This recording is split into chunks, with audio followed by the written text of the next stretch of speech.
जय जिनेन्द्र। निज स्वरूप को परम रस जामे भर्यो अपार। वंदो परमानंदमय समय सार अविकार। कुंद कुंद मुनि चंद्रवर अमृत चंद्र मुनि। आत्मरसी बनारसी वंदो पद अरविंद। नाटक समय सार ग्रंथ के मोक्ष द्वार पर हम चर्चा प्रारंभ की है हमने पिछली क्लास से। और अब 7 तत्वों में अंतिम तत्व है मोक्ष तत्व, और मोक्ष ही हमारा ध्येय है। मोक्ष की बात करें तो मोक्ष है क्या कि एक स्थान का नाम है मोक्ष, कि एक स्थान जहां पर हम चले गए उस स्थान का नाम है मोक्ष। की वो तो व्यवहार से उसे मोक्ष कहा जाता है। फिर कर्मों से रहित होना उसका नाम मोक्ष है, तो बोला नहीं, उसका नाम भी मोक्ष नहीं है। क्योंकि कर्मों से रहित होना अगर हम ऐसा कहेंगे तो इसमें भी डिपेंडेंसी है, कर्म के डिपेंड हैं हम, कि कर्म जब रहित होंगे तो हमारा मोक्ष होगा। तो वास्तव में मोक्ष किसे कहते हैं कि स्वभाव में पूरी तरह से स्थिर हो जाना, पूरी तरह से स्वभाव में मग्न हो जाना, उसका नाम मोक्ष दशा का होना है। यहां से शुरू करेंगे कि हम स्वभाव में पूरी तरह से मग्न हो जाएंगे तो अपने आप ही सारे कर्मों का क्षय हो जाएगा। अपने आप ही सब कर्मों का क्षय हो जाएगा तो हम सिद्ध शिला पर पहुंच जाएंगे, है ना। तो शुरुआत कहाँ से करनी है कि अपने आप में मग्न होना है, अपने अंतर में मग्न होना है, वहां से हमें शुरुआत करनी है। हम समय सार के आधार पर यह नाटक समय सार ग्रंथ पढ़ रहे हैं, तो दूसरे जो द्वार पढ़े थे उसी हिसाब से यहाँ भी कर्मों के बारे में चर्चा नहीं करेंगे, है ना। मोक्ष का असली कारण आत्मा में लीन होना है, आत्मा में स्थिर होना है। तो उस आत्मा में हम कैसे स्थिर हों उसकी चर्चा हम इस मोक्ष द्वार में करेंगे। तो मैं स्क्रीन शेयर करती हूँ, हम शुरू करते हैं।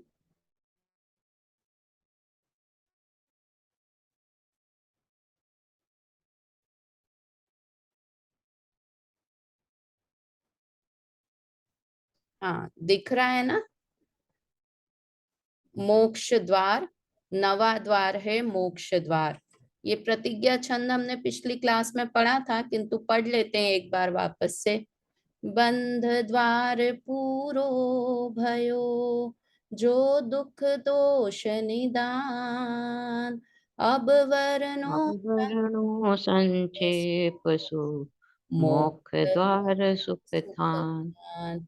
कि अभी बंध द्वार की चर्चा हम करके आए, जो कि दुख का और दोष का कारण था। निदान था मतलब कारण था। अब वर्णो संक्षेप सो मोक्ष द्वार सुख थान। अब मोक्ष द्वार की चर्चा करते हैं, मोक्ष की चर्चा करते हैं, जो कि सुख का स्थान है। तो दुख के स्थान की चर्चा ही क्यों की थी, बंध की चर्चा ही क्यों की थी, कि जब वो दुख का कारण है।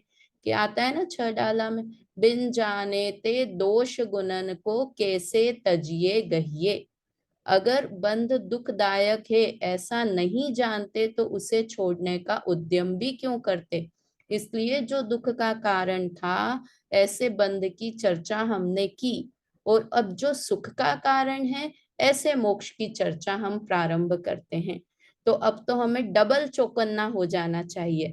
डबल चौकन्ना हो जाना चाहिए क्यों? क्योंकि अभी तो हम दुख की बात करके आए थे, किंतु अब सुख की बात कर रहे हैं। इसलिए हमें सुख के स्थान मोक्ष की हम चर्चा कर रहे हैं, तो उसे ध्यान पूर्वक सुनना चाहिए। मंगलाचरण प्रारंभ करते हैं। सवैया 31 है। भेद ज्ञान आरा सब दुफारा करे, ज्ञानी जीव आत्म करम धारा। भिन्न भिन्न चर्चे अनुभव अभ्यास लहे, परम धर्म गहे। करम भरम को खजानो खोली खर्चे, यो ही मुख मुख धावे केवल निकट आवे, पूरन समाधि लहे परम को परम को परचे, परचे, भयो भयो दूर निर्दोर, यही करन यही न करना न कछु, कछु और, ऐसी विश्वनाथ विश्वनाथ ताई ताही बनारसी। बनारसी अरे। कितनी अच्छी, मतलब लैंग्वेज भी बनारसी दास जी की झूम जाने वाली है। कैसे? यहाँ पर हम दो तीन छंदों में चर्चा करेंगे। आरी की, छेनी की। जो छेनी किसे कहते हैं, आरी किसे कहते हैं, लिखा ना, भेद ज्ञान आरा सो दुफारा करे ज्ञानी जी। आरा किसे कहते हैं कि जो लकड़ी काटने के काम में आता है। मोटी से मोटी लकड़ी हो, किंतु अगर उस पे आरा चल जाता है तो उसके दो अलग अलग हिस्से हो जाते हैं।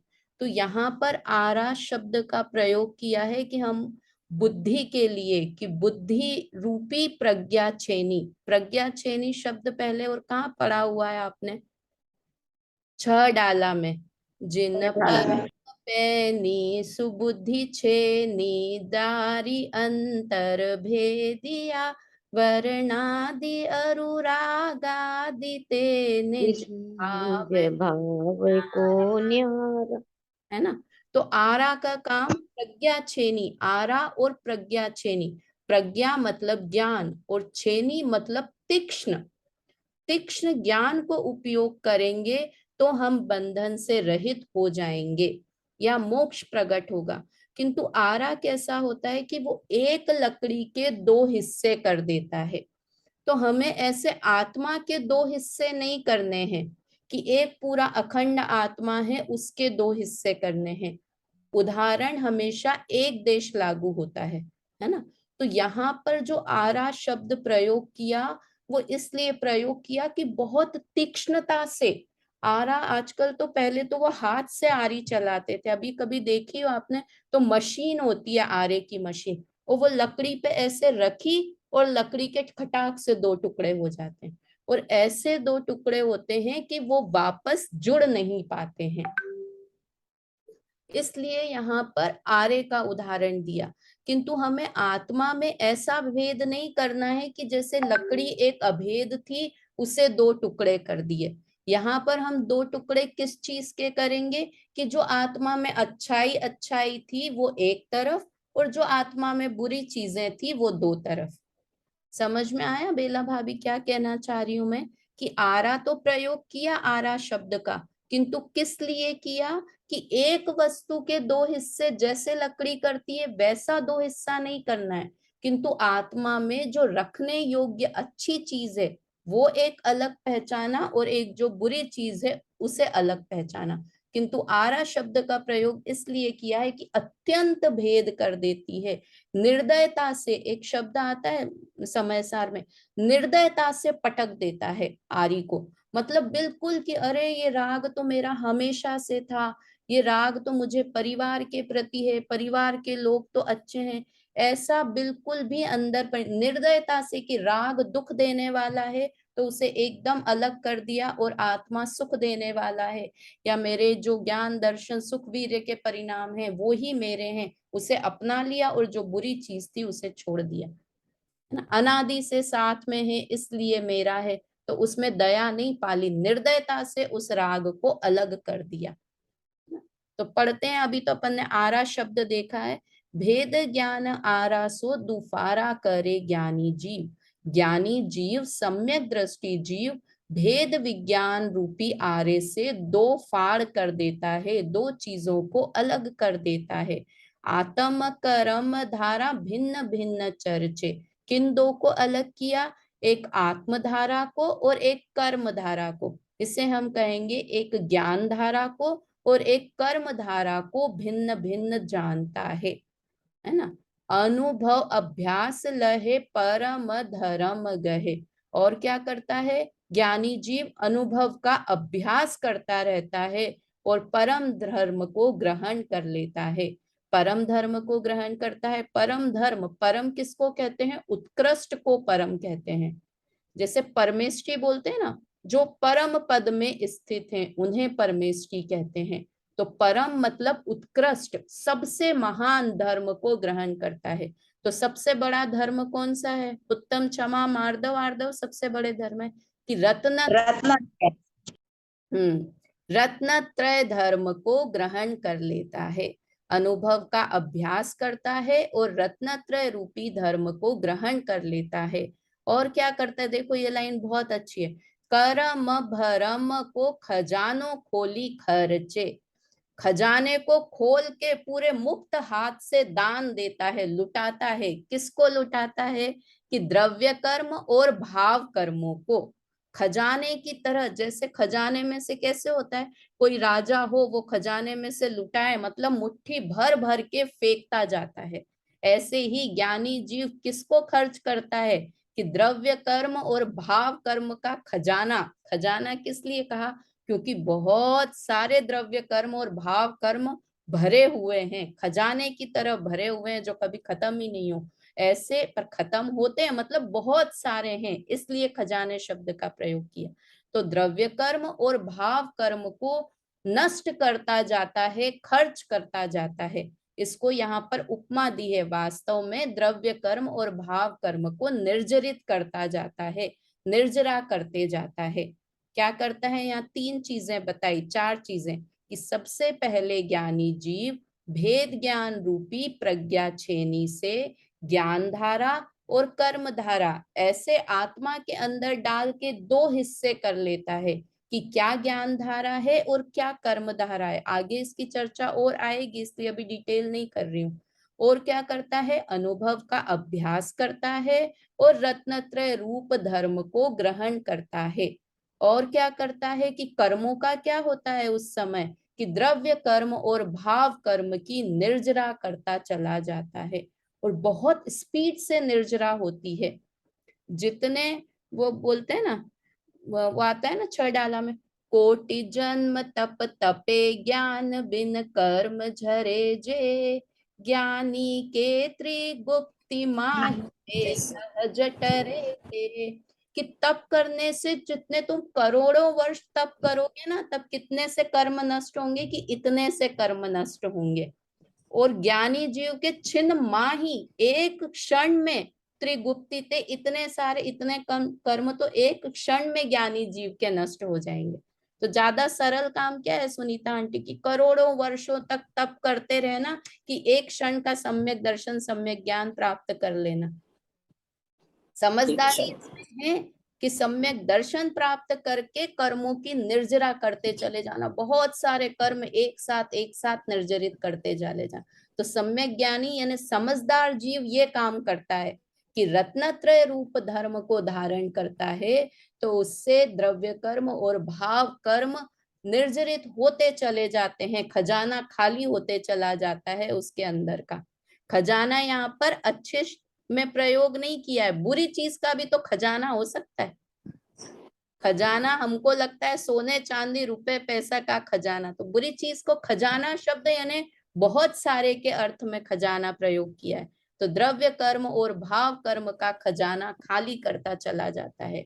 और क्या करता है ज्ञानी जीव? यो ही मोख मुख धावे केवल निकट आवे, मोक्ष की तरफ मुख करके दौड़ता है। ये वाला शब्द बनारसी दास जी ने बहुत सारी जगह प्रयोग किया है कि मोक्ष की तरफ मुख करके दौड़ता है। मुख धावे मतलब मुख करके दौड़ता है, यानी दौड़ लगा रहा है, यानी बहुत स्पीड से मोक्ष की तरफ बढ़ता जाता है, और केवल ज्ञान उसके निकट आता जाता है। इधर से वो दौड़ लगा रहा है तो केवल दौड़ लगा रहा है, तो केवल ज्ञान उसके पास पास आते जा रहा है, मतलब केवल ज्ञान के निकट पहुंच जाता है। पूर्ण समाधि लहे परम को परचे, पूर्ण समाधि को धारण करके परम पद को प्राप्त कर लेता है। परिचय मतलब परिचय हो जाता है, परम पद मोक्ष पद से उसका परिचय हो जाता है। भयो निर्धोर याही कर नो नो कछु और, अब क्या होता है कि अब दौड़ लगा लगा के खत्म हो गया, मतलब भयो निर्दोर, अब दौड़ लगाना खत्म हो जाता है। अब अरहंत भगवान बन गया, तो अब क्या दौड़ लगाना? कि अब दौड़ खत्म हो गई है। क्यों खत्म हो गई है? क्योंकि कर नो नो कछु और, अब कुछ करना बाकी नहीं रहा है। इसको कहते हैं भगवान को कृत कृत्य दशा प्रकट हो गई है ना। एक भजन में आता है ना, हाथ पे हाथ धरा ऐसे ऐसे करना कुछ करना न कुछ रहा न जैसे, रहा जैसे, एक दशा पद पद्मासन की के चाहे चरण मुझे स्पर्शन, स्पर्शन है ना। तो की। क्या, कुछ हाथ पे हाथ धरा ऐसे करना कुछ न रहा जैसे, ऐसी दशा प्रकट हो जाती है जब अरहंत बन जाते हैं। और सारी निर्दोर भयो, मतलब सारी दौड़ धूप जो पहले कर रहे हैं ना, अभी तो हम इतनी मेहनत कर रहे हैं, स्वाध्याय सुन रहे हैं, शास्त्र पढ़ रहे हैं, कैसे भी सम्यक दर्शन हो जाए, कैसे भी मोक्ष हो जाए, किंतु एक बार मोक्ष हो गया तो फिर आराम से चैन की नींद सो सकते हो। चैन की नींद सोएंगे कि नींद उड़ जाएगी, ऐसी चैन, ऐसा चैन प्रकट हो जाएगा। मुनिराज की नींद उड़ गई है, तो यहाँ तो भगवान की बात कर रहे हैं कि ऐसा भगवान बन जाएंगे कि जहां कुछ करना धरना शेष नहीं है। अभी तो विकल्प है कि मैं ये करूं ये करूं, कितनी अद्भुत दशा होगी वो निर्विकल्प दशा, कि जब हमें कुछ करने का विकल्प ही नहीं रहेगा। वास्तव में कितने परेशान हो जाते हैं, सुबह उठते से वही, आज दिन भर क्या करना है, रात को प्लानिंग की कल क्या करना है, आगे क्या करना है, पूरे समय दिन रात शुभाशुभ भावों से मेरा व्यापार। अशुभ कर रहे हैं तो मन कर रहा है शुभ भाव कर लूं, मंदिर है तो लग रहा है घर आ जाऊं, घर है तो लग रहा है मंदिर, कितनी कितनी दिमाग में कितने सारे टेंशन चल रहे हैं। किंतु एक बार मोक्ष दशा प्रकट हो गई तो सुबह उठ के ऐसा विचार करो कि किसी दिन ऐसा हो, संडे क्यों पसंद आता है अपने को पता है, क्योंकि उस दिन कुछ रूटीन नहीं रहता है कि आज भाई 10 बजे ऑफिस जाना है तो ऑफिस बनाने का खाना बनाना है, सुबह 8 बजे बच्चे को स्कूल जाना है तो वहां। संडे क्यों पसंद, क्योंकि उस दिन कुछ टेंशन नहीं है, बोझा नहीं है। तो वैसे ही कि जब मोक्ष दशा प्रकट हो जाएगी तो वहां पर करना कुछ शेष रहेगा ही नहीं।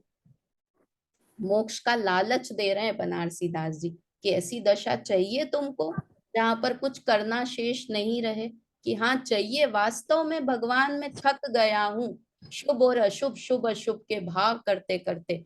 तो ऐसी मोक्ष दशा प्रकट हो जाएगी जहां पर निर्दोर हो जाएगा, दौड़ने भागने की जरूरत नहीं पड़ेगी और करने को भी कुछ शेष नहीं रहेगा। ऐसो विश्वनाथ ताही बनारसी अर्चे, ये मंगलाचरण है। तो ऐसे बनारसी दास जी, ऐसे विश्वनाथ को, तीनों लोकों के, ऊर्ध्व लोक, मध्य लोक, अधो लोक, तीनों लोकों के जो नाथ भगवान हैं, उन्हें बनारसी दास जी उनकी अर्चना करते हैं, उन्हें नमस्कार करते हैं, है ना। चलिए, इसका अर्थ समीक्षा, आज नया मेंबर ज्वाइन हुआ है तो समीक्षा पढ़ो इसका अर्थ।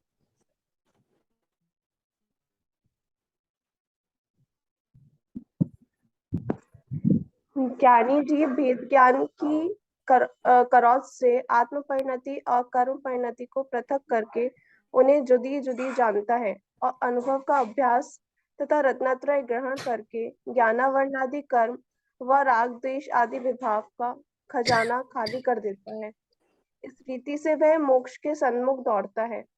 जब केवल ज्ञान उसके समीप आता है तब पूर्ण ज्ञान प्राप्त करके परमात्मा बन जाता है और संसार की भटकना मिट जाती है तथा करने को कुछ बाकी नहीं रह जाता, अर्थात कृत कृत्य हो जाता है। ऐसे त्रिलोकीनाथ को पंडित बनारसी दास जी नमस्कार करते हैं। हाँ, मतलब भगवान को नमस्कार किया, किंतु भगवान के केवल ज्ञान को और भेद विज्ञान से जो शुरू हुआ, ऐसे ज्ञान को यहाँ पर, ज्ञान और ज्ञान जिससे प्रकट है, ऐसे भगवान को बनारसी दास जी ने यहाँ नमस्कार किया। तीसरा नंबर, अब यहाँ से मोक्ष द्वार प्रारंभ होता है। बहुत अच्छी डिफरेंट तरह की चर्चा मोक्ष द्वार में करी है, तो हम चर्चा प्रारंभ करते हैं। सम्यक ज्ञान से आत्मा की सिद्धि होती है। आत्मा की सिद्धि होती है, मतलब आत्मा की सिद्धि अर्थात मोक्ष दशा की प्राप्ति किससे होती है, कि सम्यक ज्ञान से मोक्ष दशा की प्राप्ति होती है। देखो बहुत अच्छा वर्णन किया है काहू एक जेनी सयावधान वे परम पैनी, ऐसी बुद्धि ऐसी छेनी बुद्धि घट छीनी माही घट डारी माही दीनी डार है। दीनी है। पैठी बैठी नो नो करम भेदी दरब दीदरब करम करम छेदी, छेदी। स्वभाव विभाव स्वभाव ताकी विभाव ताकी संधि लीनी है। संधि ताहा मध्य पाती ताहमति होय पाती लखी होय तीन लखती धारा दोय, धारा एक दो। एक मुधामयी एक मई सुधा एक रस दारस भीनी है। भीनी मुधा सो वीरज धासु सुधा वीरति सिंधु में मगन भई, मगन भई। एति सब एति क्रिया सब एक क्रिया समाधि समाधि चढ़ी है। चढ़ी है।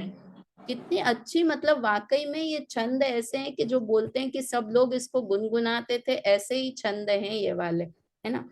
काहू एक जैनी सावधान वे परम पेनी, ये परम पेनी जिन परम पैनी सुबुद्धि छेनी, वो ही वाली पैनी लेनी है। परम मतलब तीक्ष्ण उत्कृष्ट, और पैनी मतलब बहुत तीक्ष्ण उत्कृष्ट तीक्ष्ण श्रेणी। और किसने डाली? काहू एक जैनी, इसके पहले तो सम्यक ज्ञानी जीव का वर्णन किया। अब किसी एक जैनी ने, किसी एक जैनी में कौन कौन आ गए? कि हम सब आ गए। जैनी क्यों लिखा है यहाँ पर? खाली एक कोई एक मनुष्य सावधान वे परम पैनी, ऐसा क्यों नहीं लिखा? कि पहली शर्त है जैनी होना। और जैनी किसे कहते हैं?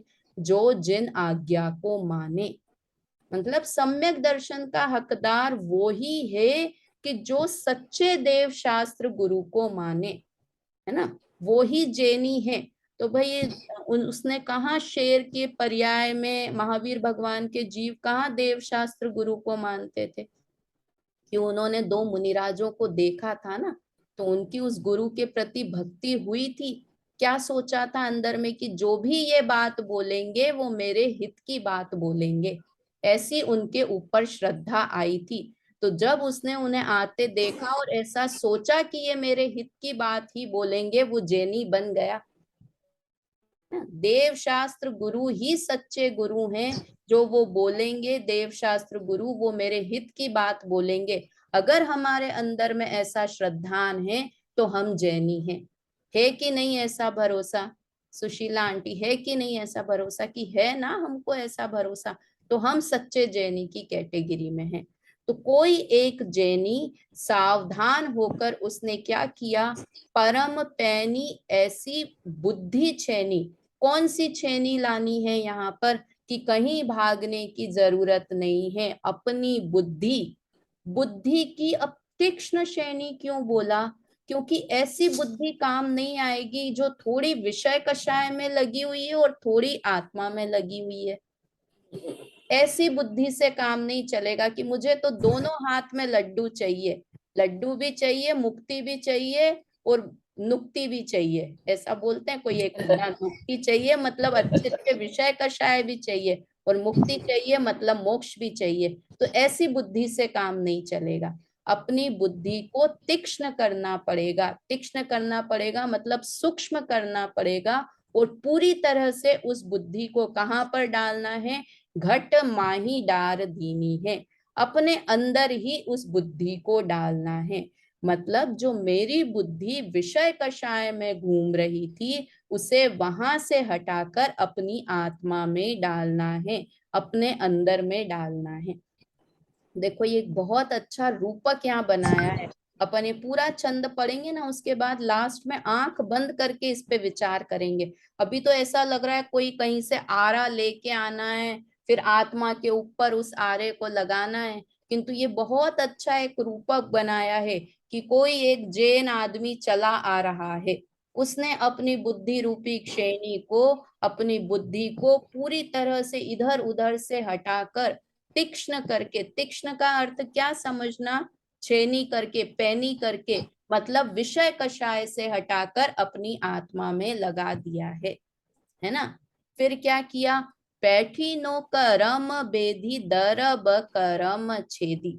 उसने सबसे पहले तो क्या किया? कि घुसकर, पेठी कर मतलब घुसकर, आत्मा में घुसकर द्रव्य कर्म और भाव कर्म को अलग कर दिया है। दो कर्म भेदी दरब कर्म छेदी, है ना। दो तरह के द्रव्य कर्म और भाव कर्म दोनों को उसने छेद कर दिया है कि मैं नौ कर्म से भी अलग हूं और द्रव्य कर्म, नौ कर्म और द्रव्य कर्म लेना है यहाँ पर, भाव कर्म अगली लाइन में, नौ कर्म और द्रव्य कर्म से अपने को भिन्न मान लिया है। जो हमने पिछले बंध द्वार में भी पढ़ा था कि शरीर आदि से अपने को भिन्न माना, और जो ये कर्म के उदय आ रहे हैं, द्रव्य कर्म के उदय, इनसे भी अपने आप को भिन्न माना। और क्या किया, स्वभाव विभाव ताकि संधि सोधी लीनी है। और स्वभाव और विभाव, विभाव में यहाँ पर भाव कर्म लेना है ना। ऊपर की लाइन में नौ कर्म और द्रव्य कर्म से अपने को अलग मानता है, और उसके बाद उस बुद्धि को और तीक्ष्ण करता है और पैनी करता है, तो विभाव और स्वभाव इन दोनों के बीच में संधि कर लेता है, दोनों को भिन्न भिन्न समझता है कि अरे ये मोह राग द्वेष के परिणाम है और ये ज्ञान के परिणाम है।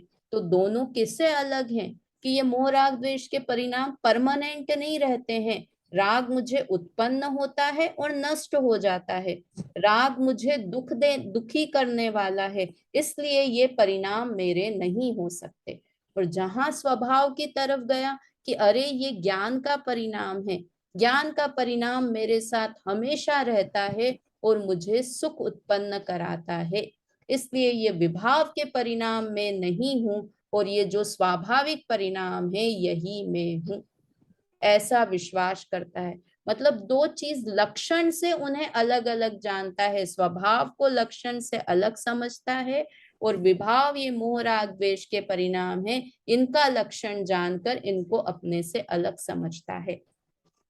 देखो, ताहा मध्य पाती होए लखी तीन धारा दोए, कि उस ज्ञानी जीव को मध्य पाती, मतलब वो द्वेष बुद्धि से अंदर नहीं कि मैंने पढ़ रखा है कि राग द्वेष मोह बुरे हैं बुरे हैं बुरे हैं, ऐसा नहीं। मध्यपाती होकर मतलब बिजोलिया होकर, अपने घर में किसी के झगड़े हो जाएं तो हम किसको बुलाते हैं, बिजोलिया को बुलाते हैं, है ना। बिजोलिया मतलब जो दोनों के तरफ एक जैसा रहे, उसकी दृष्टि में ये अच्छा ये बुरा है, तो फिर वो बिजोलिया नहीं है।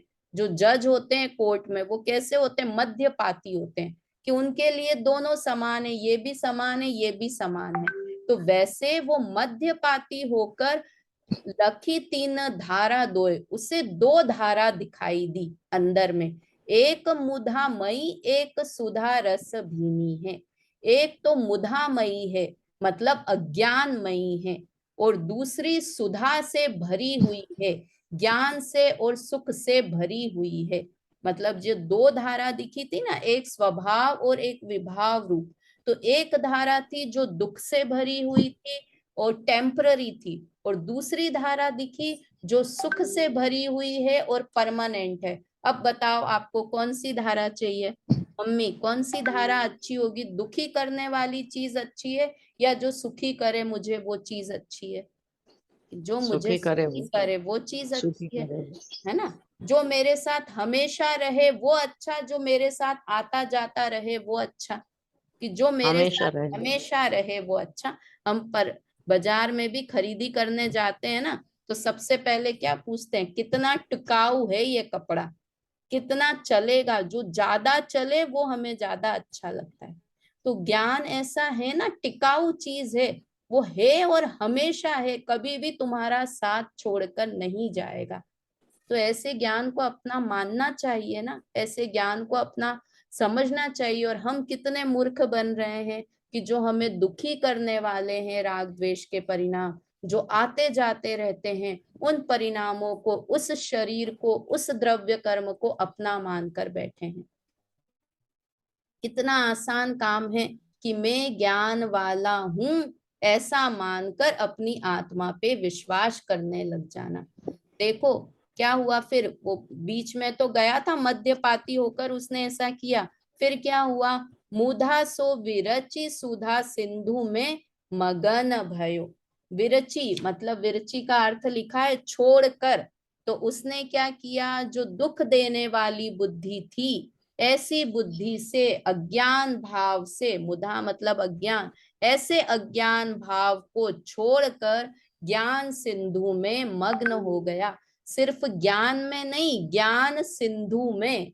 ज्ञान और ज्ञान सिंधु में क्या अंतर हुआ कि ज्ञान तो एक पर्याय हो गई, है ना, गुण हो गया और उस गुण की पर्याय हो गई, किंतु वो ज्ञान जहां से निकल रहा है, ऐसे ज्ञान सिंधु आत्मा में मग्न हो गया।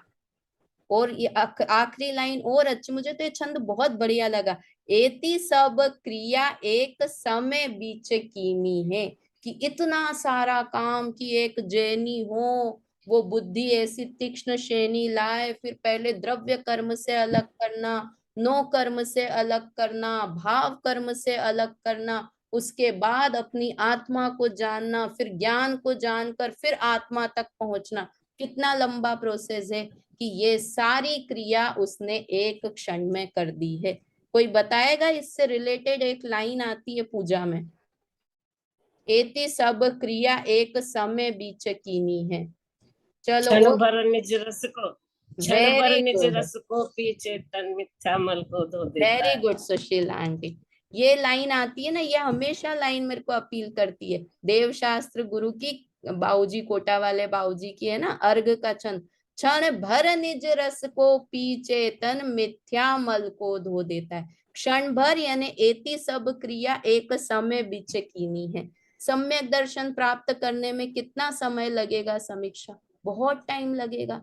बेला भाभी, कितना टाइम लगेगा सम्यक दर्शन करने में? अंतर्मुहूर्त, एक क्षण एक लगेगा, क्षण। है ना। अंतर्मुहूर्त तो बहुत अंतर्मुहूर्त भी दूर है। नहीं, अंतर्मुहूर्त नहीं, अंतर्मुहूर्त तो नहीं, बहुत दूर है। एक क्षण में ही। क्षण, एक क्षण एक में। जैसे ऐसे बोलते हैं ना, अनादि का अंधकार हो किसी कमरे में, बहुत अंधकार हो, हजारों लाखों वर्षों से, और बहुत गहरा अंधकार हो, उस अंधकार को नष्ट करने में कितने दिन लगेंगे? एक कितने दिन लगेंगे? एक क्षण। एक क्षण एक लगेगा दीपक बस। की लो मात्र, हाँ, एक क्षण बस तिली जलाई, माचिस जलाई, और वो अनादि का अंधकार, इतना गहरा अंधकार नष्ट हो जाएगा। और ये एक क्षण लगेगा, तो इसकी पहले की प्रोसेस में तो अभी हम है ना, हम जैनी हो गए हैं, हम द्रव्य कर्म क्या है, भाव कर्म क्या है, नौ कर्म क्या है, सबको समझ समझ कर हमने अपनी भूमि को नरम कर लिया है। अब तो हमारे लिए तो पक्का एक क्षण ही है। जो जैनी नहीं है, जिसे यहाँ तक आना है, उसके लिए भले मान लो कि एक क्षण नहीं है, किंतु वास्तव में मिथ्यात्व को नाश करने और सम्यक दर्शन को प्राप्त करने में एक क्षण ही लगेगा। और वो एक क्षण क्या होगा कि बस मैं ज्ञान स्वभावी आत्मा ही हूं, ऐसा विश्वास कर लेना। जब सगाई होती है ना समीक्षा, जब सगाई हुई थी तो कितना दिन, कितना टाइम लगा था भैया को अपना मानने में? कितना टाइम लगा था? कि एक क्षण लगा कि ये परिवार मेरा है ना। 20 साल 22 साल से इस परिवार में थे और इस परिवार को अपना मानने लग गए। कितना टाइम लगा? एक क्षण में मान लिया कि अब जो भी है सब कुछ यही है, ऐसा मानने लगे कि नहीं? तो ऐसा आत्मा का अनुभव भी हम एक क्षण में कर सकते। मानना ही तो है, करना क्या है, मानना ही तो है। ये सारी क्रिया जितनी लिखी है, ये सब मानने की है, बुद्धि के अंतर का खेल है। ये लिखने के लिए ऐसा रूपक लिखा कि बुद्धि को डालो इधर, डालो इससे अलग, इससे सहित मानो, किंतु वास्तव में जिस क्षण हम ये मान लेंगे कि मैं ज्ञान सिंधु हूँ, सुधा सिंधु में हूँ, उस ज्ञान का सिंधु आत्म तत्व में हूँ, तो वहीं सम्यक दर्शन की शुरुआत हो जाएगी। वहीं शुरुआत क्या हो जाएगी? सम्यक दर्शन में शुरुआत और अंत नहीं होता है, या तो मिथ्या दर्शन है या सम्यक दर्शन है, बीच की ढुलमुल वाली स्थिति नहीं होती है ना।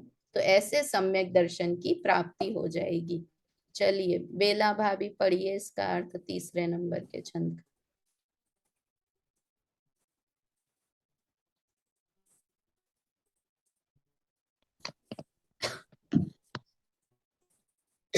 वेद शास्त्र के ज्ञाता एक जैनी ने बहुत ही सावधान होकर विवेक रूपी तेज छेनी अपने हृदय में डाल दी, जिसने प्रवेश करते ही नौ कर्म, द्रव्य कर्म, भाव कर्म और निज स्वभाव का पृथक्करण कर दिया। वहां उस ज्ञाता ने बीच में पड़कर एक अज्ञान में और ज्ञान सुधा समय ऐसी दो धारा देखी। वह अज्ञान धारा को छोड़कर ज्ञान रूप अमृत सागर में मग्न हुआ। इतनी सब क्रिया उसने एक समय में ही की है। हाँ, है ना। तो यहाँ पर अपन विचार करें कि ये सारी क्रियाएं क्या, तीन चार चीजें बताई कि पहले तो जेनी होकर, और सबसे इम्पोर्टेंट विवेक रूपी तेज छेनी, मतलब बुद्धि को तीक्ष्ण करके, छेनी कर कर, इधर उधर लगी हुई बुद्धि से काम नहीं चलेगा। इसलिए जो कहते हैं ना सम्यक दर्शन होगा तो भाई खाली कमरे में होगा, एकांत में बैठे रहोगे, और ये सब तो वो इसलिए कि हमारी बुद्धि इधर उधर नहीं भागे, दूसरी जगह पर हमारा उपयोग नहीं लगे, इसलिए ऐसा कहा जाता है कि जब भी होगा तो एकांत स्थान पर होगा। या ये सब बाहर के कथन है, वास्तव में उसने अंदर में क्या किया है, अपनी बुद्धि को तीक्ष्ण किया है, और फिर अंदर उस बुद्धि को प्रवेश करके द्रव्य कर्म, नौ कर्म और भाव कर्म से पृथक करके, और एक जो ज्ञान सुधामय आत्म तत्व है उसमें अपनी दृष्टि को जोड़ेंगे, और ये सब क्रियाएं एक क्षण मात्र में करके सम्यक्त्व की प्राप्ति होगी। अब ये एक पुनः छोटा सा दोहा है, इसको बोल लेते हैं क्योंकि ये इससे कनेक्टेड है। 5वां नंबर का छंद फिर अलग प्रकरण है। जैसी छेनी लोह की, करे एक सो दोय, जड़ चेतन की भिन्नता, क्यों सुबुद्धि सो होय। जैसे लोहे की छेनी एक के दो हिस्से कर देती है, एक से दो कर देती है, वैसे ही सुबुद्धि जड़ और चेतन को भिन्न कर देती है। सुबुद्धि मतलब सही बुद्धि। तो अब इस छंद के ऊपर हम जो कल चर्चा करेंगे वो ये करेंगे कि भेद विज्ञान और आत्मानुभूति में क्या अंतर है ना। इसमें हम देखकर कि भेद विज्ञान और आत्मानुभूति दोनों चीजों में क्या अंतर है वो इस चौथे छंद के आधार पे करेंगे। अभी समय हो गया है, जिनवाणी स्तुति करते हैं। किसी को कुछ प्रश्न हो तो पूछ लें, और नहीं तो कल हम चर्चा करेंगे। जिनवाणी निज भाव मरण से त्रस्त प्रतीक्षण, मेरे घट में अमृत घोलो, मैं विवेक बिन अंध शारदे, नय अंजन से लोचन। जय जिनेन्द्र। जय जिनेन्द्र।